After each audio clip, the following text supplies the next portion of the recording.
Turo! Turo! Nakuha, ano na naman yan? Ano yung tinatago mo?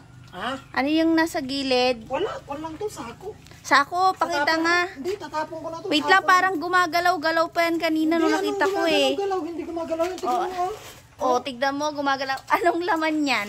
Hindi yan, tatapon ko yung basura yan. Hindi yan basura. Basura yan. Open mo nga kung basura. Gumagalaw, Hindi, kung lang yan, nagbabibrate yung basura. Hulaan yung kakabsat kung anong laman nitong sakong to. Kasi gumagalaw siya, sabi niya basura. Ayan basura lang. Kung lang, nagbabounce Sige lang. nga, tignan ko nga. Tignan mo. Basura lang yung tako sa'yo. Open mo. Open mo na Tignan lang natin kung ano yan. Kakabsat, nakikurious ako kung ano na naman kalokohan ni Katuro eh. Baka ano yan? Manok. Ay, sus Mariosep. Pato, kakabsat. Ibon yan. Pato. Ibon yan, malaking ibon. Gagawin mo na namang kaldereta eh. Kaninong pato yan? Kang maingay. Kanino yan? Kinuha ko kay Ronald. Ala ka, nagpaalam ka. Nagpaalam ako dun sa kulungan. Ala, sa mga kasama niya, sa pamilya niya. Kunin ko muna tong anak nyo, kako eh. Sige, sabi ng mga pato. Kaya si Ronald kasi nagpakat ng siid. Tapos nagpakat ng sigay.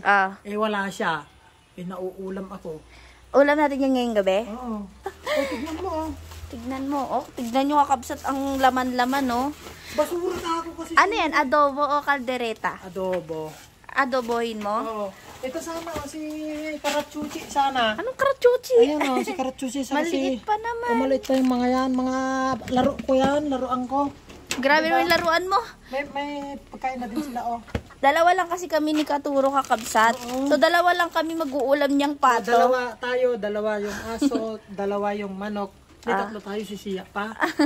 Hanggang pang kinabukasan na yung ulam natin. Hindi na, papartiin ko. Nandito na yung gam ko. Naka-ready na? May dirty kitchen na ako. Yan na yung dirty kitchen mo. Yung ano mo, makalat Yung likod natin. Likod naman, di naman masyadong kita sa labas. May dirty kitchen ako. Ito yung lababo ko. Tignan mo, ginawa kong lababo. Kasi kakabsat pag dun sa tiles, di ba, masyadong tumatalsik lahat ng mga dugo-dugo niya, kaya makakalat kasi dun sa loob. At dito, pwede na dito kahit i-chapwera mo na yung mga dyan, hindi makalat. Kasi dyan pang hugasan lang. Diretso kasi yan yung kanal niya, na ginawa namin. Diretso na yan doon. Kaya dito na.